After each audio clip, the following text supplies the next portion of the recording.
31 जुलाई 1980 एक ऐसी तारीख जब भारत ने सिर्फ एक महान गायक ही नहीं बल्कि एक जमाने की रूह खो दी। मोहम्मद रफ़ी, जिनकी आवाज ने करोड़ों दिलों को छुआ, अचानक इस दुनिया से चले गए। लेकिन क्या उनकी मौत वाकई सिर्फ एक हार्ट अटैक था या इसके पीछे छिपा है कोई गहरा राज? नमस्कार दोस्तों, आप देख रहे हैं रियल स्टोरी एक्सप्लेनर।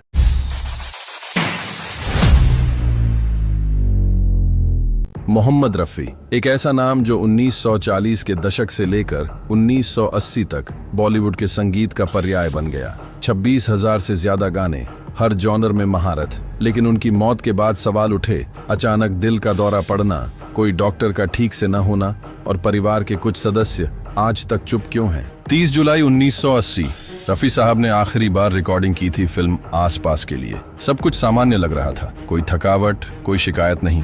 उन्होंने गाना पूरा किया, मुस्कुराए और कहा, कल मिलते हैं। लेकिन अगली सुबह 31 जुलाई की सुबह लगभग 10:30 बजे रफ़ी साहब को सीने में दर्द हुआ। घर वालों ने तुरंत डॉक्टर को बुलाया, लेकिन कहते हैं उस समय कोई डॉक्टरी मदद समय पर नहीं पहुंची।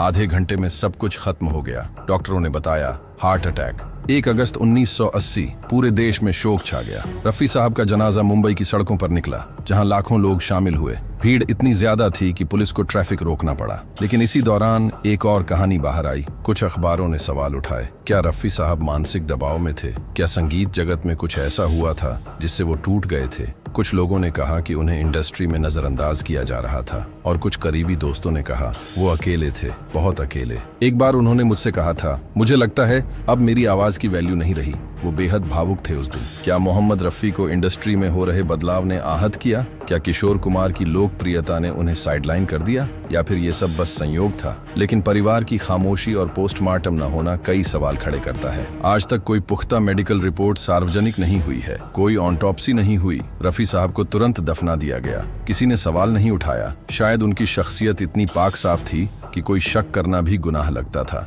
कुछ लोगों का मानना है कि संगीत के बदलते दौर में रफ़ी साहब अपने आप को फिट नहीं पा रहे थे। उन्हें दर्द था, मगर वो अपने दिल की बात किसी से नहीं कहते थे। क्या यही दर्द उनके दिल की धड़कन रोक गया? उनका जाना बॉलीवुड के एक युग का अंत था, लेकिन उनके चाहने वालों के दिलों में एक सवाल आज भी जिंदा है। क्या रफ़ी साहब की मौत एक प्राकृतिक घटना थी या किसी अनकहे दर्द का नतीजा? उनकी आवाज आज भी जिंदा है, हर दिल में, हर सुर में। मोहम्मद रफ़ी सिर्फ एक गायक नहीं थे, वो एक एहसास थे और रहेंगे। अगर आप भी रफ़ी साहब की आवाज से जुड़े हैं तो इस वीडियो को लाइक और शेयर करें।